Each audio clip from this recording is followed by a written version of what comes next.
Hey y'all, welcome back to my channel. Today we're going to go over all the books I read in the month of July. So I read a total of 7 books this month, and yes, I know, it wasn't great. I am aware it wasn't great, okay guys? But I went through the worst reading slump I can't even begin to explain to you. For the first 20 days of July, I barely read a thing, okay? I read before arriving in Portugal on the 1st, I read 80% of the first book I read this month. The last 20% I read on the 12th of July and made myself read it, or otherwise I couldn't have dinner and I had people waiting for me. So after that, I just didn't pick up a book at all. It was terrible. I couldn't pick up a single thing. It was just a lot. I had a lot going on in my personal life.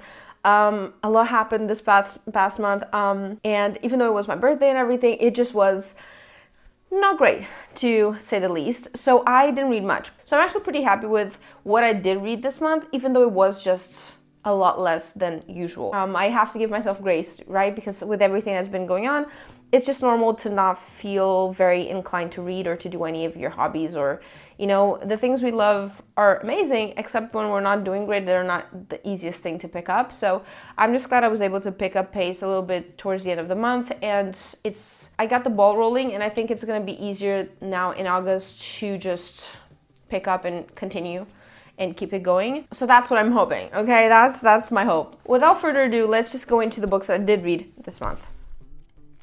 So first off, I started with The City of Gods and Monsters. That's the one that took me a really long time to finish, and I gave it 3.5 stars. Let me explain, okay? I really liked it. I think it's a pretty good book. I did quite enjoy it. But with the slump, I wasn't feeling it at the same time. No matter how much I might have liked it, because it was slumpy, I couldn't give it more than 3.5. I might reevaluate this in the future when my mind is a bit more cleared and when I can continue the series, because I can't for the life of me pick up the series for now. I think I'm going to continue it, but through audiobook, because otherwise I won't be able to do it. I'm going to give it a little bit of time so I can process everything, and then I'm going to give it a try. The second book I read is The Apothecary's Apprentice. This is an e-arc I received from NetGalley. I absolutely loved this book. I gave it 4 stars. It's kind of a murder mystery in a more fantasy setting. I just really like the mystery aspect of it. I love the characters. There isn't a lot of focus on the magical abilities, but on the murder mystery itself. I clocked from the beginning who did it, but at the same time, I gaslighted myself into believing that I was wrong. It was just so beautifully done. There's a few things here and there by the end that I didn't 100% enjoy, but I really like the book itself. I'm going to leave here when it's gonna come out, because I don't remember it by heart, but it's an amazing book, and you guys should definitely check it out if that's kind of your vibe. Next up, I read Crown of Briars, and I gave this 4.5 stars. This is also another arc that I received from NetGalley, and I absolutely love this, obviously. I read it during my 24-hour readathon, just like The Apothecary's Apprentice. This is a Beauty and the Beast retelling where we have a princess that is half human, half fae, that has to get married to the unseelie fae prince king to be able to release her country from a curse. And so she goes to his kingdom to end the curse, to secure the curse, because that's the way it has to happen. She's actually going there to kill him, but the story isn't exactly as she was told. The curse doesn't work how she thinks it does. The king is actually cursed with this, and he's been trying to break the curse for ages, him and his court that are also affected by the curse. The Beauty and the Beast retelling part of this is very, very interesting on the take that they take for this. And the magic surrounding the curse is also very, very interesting. Obviously, this is a romantasy, so FMC and the MMC start to fall for each other, obviously. It's just the whole story in itself is really good. There were a few things here and there that didn't make it 100% 5 stars for me, but I'm also really tough to give it 5 stars.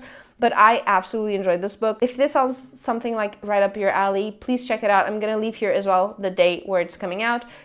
Give it a try, give it a check. I think it's really, really worth it. Next up, I read Bury Our Bones in the Midnight Soil. This book has been everywhere, okay? V. Schwab is an amazing writer. I love her books so far. I've read The Invisible Life of Addie LaRue and this one. I gave this one 4.5 stars, but it's still kind of simmering though, because I felt the same way with Addie LaRue, where I think V. Schwab, when she does these types of books, which are a little bit different from her usual books, it really gets you thinking, right? And you take a while to process what you just read, process what just happened, and the book takes a while to sit, and for you to really evaluate. So right now it's a 4.5. I'm not sure if it's going to go up to a 5 or just going to stay 4.5, but it's a book that has been in the back of my mind since I've read it. It's always there, and from time to time I just think about it, and that that kind of for me is a mark of like a book that really impacted me, and I feel like that's kind of a mark of a 5-star read. But I'm giving it time just to process and everything. But if you don't know what this is basically like you follow multiple characters. They're all vampires, they're all women, and they're all vampires. And you follow them throughout time. So from the first character, that's like the oldest one of all the characters. And you see her go through her life, and it's just basically a retelling of her life and how she gets to a point where she meets another character. And then you have a character that is more like in today's day and age, like more modern age, and you basically follow different timelines for each character, and you start to piece together their lives and how they lived so far. And it's such an interesting story from all three aspects. It's not like a everything ends beautifully, rainbows and unicorns story, but it's definitely a very interesting one. It's very unique. It's a very unique approach, and her writing is a craft, and I just really like the way she writes. So honestly, I love it. I don't know, there's so many intricacies. I'm still processing it, you know? And I loved it a lot, but I'm still processing it, if that makes sense. Next up, I read The Curse of Sun and Stars and Forged in Flame and Shadow. These are 2 books from the same author. They're a series. Right now there's 2 out, and the third one's coming out later this year. I absolutely love them. I gave both of them 4 stars. So in this book, we have our FMC. She's being kept prisoner in a house. She's been raised there all her life, and she was also told that she was very sickly. She had to take this medicine to survive. She doesn't know who her parents are. She saw them once through a window, and that's it. One day, she's attacked, and magic saves her. And she doesn't understand how she just performed magic, because it doesn't make any sense, because she's never had magic in her entire life. And fast forward, and that same day she figures out who her parents are. She turns out to be a princess. And this is slight spoiler, but like you figured this out at the beginning of the book, by the way. She's actually a princess of the kingdom she lives in, and her parents just got killed.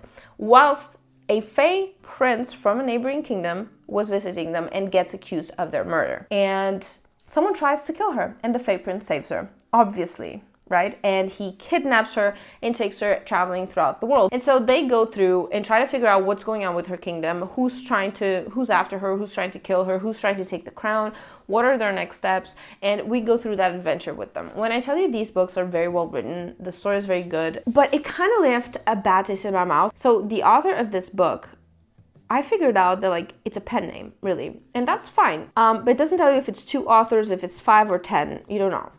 And then at the end of the book, it gives you about the author page. And it tells you how this author is married with kids and has hobbies and all of these things. And I'm like, wait, isn't this a pen name? And it's not like, oh, this pen name belongs to these 3 writers and they have this. No. It's almost as if this writer exists, only it's a pen name on the copyright page.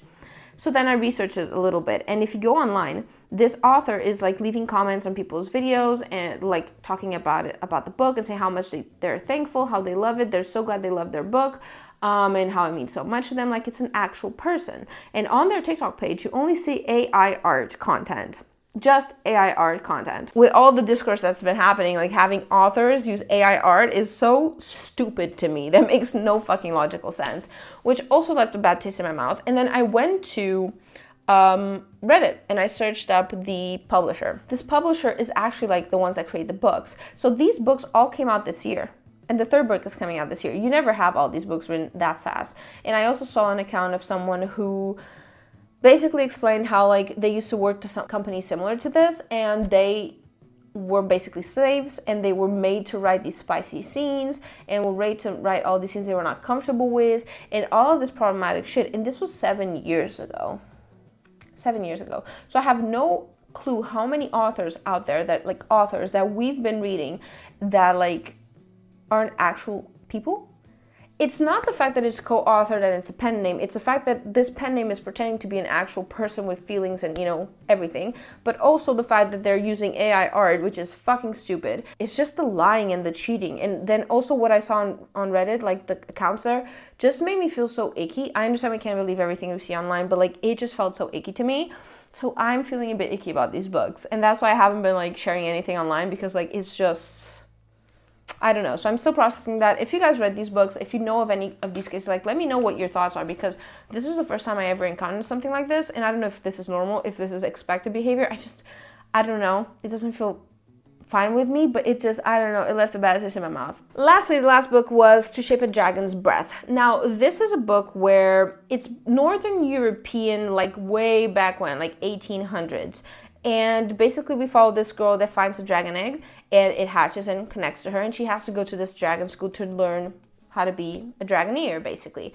But she is indigenous to that land, and the dragon school is from the English who took over her land. There's a lot of racism and xenophobia happening, and there's a lot of like interesting topics, a lot of interesting conversation towards this book. I really enjoy how the main character is so strong and adamant, and she knows her worth and she fights for it, and she's not scared to like fuck off, fuck these people, I don't care about them. And I find her so amazing. I loved it, but the book itself for me fell flat, and so I gave it a 3-star. The reason for this is because it's kind of similar to like a slice of life anime, right? Where you're just seeing the day-to-day life and you're seeing some discourses and everything, and that's about it. And when you finally get some action, it's after the 82% mark, I think, maybe around 84% mark, something like that, like that you start to get some action, and it's so brushed off. It's like it was one chapter, that was it. And it was just brushed off, and that's it. And that's kind of why I felt a little bit bamboozled, but I think it was my fault. I'm not saying it was the author's fault at all. I just expected something a bit more interesting, you know, a bit more like action, adventure, like we're going to do a revolution, you know, more forward. But in reality, it was very slice of life-y. And that kind of disappointed me a little bit, because I'm getting a lot of details about what dresses they're wearing, what balls they're going, what the classes are saying, and all of this, but I don't get like, what are we doing to change things? What are we doing to fight against this? What are we doing to reclaim our power? What are we doing at all, period? And there's nothing. I guess I expected a little bit more, and I got a bit disappointed. So yeah, guys, that was basically my reads for this month. I'm not going to do a DBR this month because I want to just read what I feel like reading in that moment. There's a few books I want to read. I still want to read the Bone Season series. I'm not going to follow through with the TBR from last month. I actually put the papers back into the TBR jar because I couldn't get through them. And so I'm just going to take it day by day and just decide what I want to read day by day. So I'm currently reading Diary Bound. I've just started it last night. And I'm really liking it so far. So I'm just going to do whatever I feel like reading. If you want to follow along, whatever I'm reading and like more current updates and everything, you can follow along on TikTok. I'm more active there than I am anywhere else, to be fair. And I might also go to the TBR jar, who knows, throughout the month. So again, TikTok is the place to go to like keep tabs on that. And if you haven't already, please consider subscribing, and thank you so much for watching today's video. I hope you have a great month. I hope I have a great month as well. I hope this month is a lot better than the past month. It's not exactly hard, but come on, it just needed to be a little bit better, you know what I mean? Anyways, I hope you guys have a great rest of your week, and I'll see you next week. Bye!